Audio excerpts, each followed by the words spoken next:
So earlier I was listening to an audio on YouTube, the Apocryphon of John. So it's the hidden gospel of John. And I guess it's Gnostic writings. They were found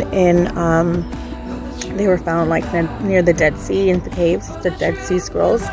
But I was listening to the audio and I was so amazed because it started talking about like the angels that were created. It talked about the spiritual side of Genesis. So it was very interesting when I started hearing it. And it talked about, wow, it had a lot of truth. It talked about how the angels, it talked about how the God of this world hated humanity so much because they were like their creator. And it talks about how he gets there.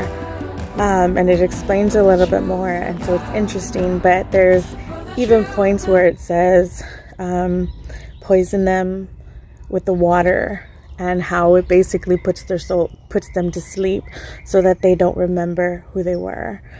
And I'm reading this and it just totally reminds me of the times we're living in, because that is exactly what is going on now.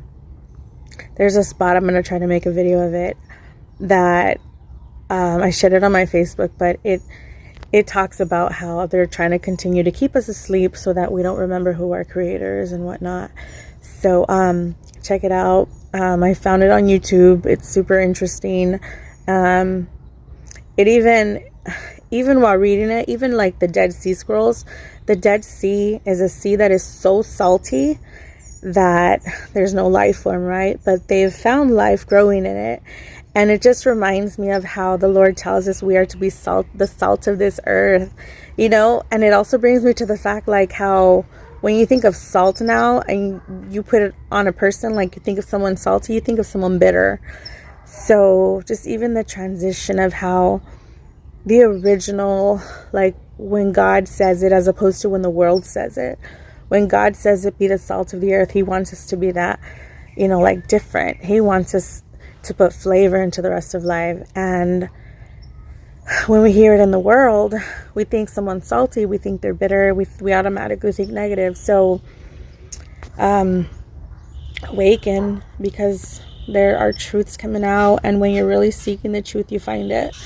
And so it was a really interesting audiobook. I would love to read the rest of whatever books, I guess the Gnostic books. And the Gnostics, from what I've seen, it's just a spiritual view. No, so it's explanation, but through spiritual eyes. So yeah, check it out. Hope you guys are blessed. Bye.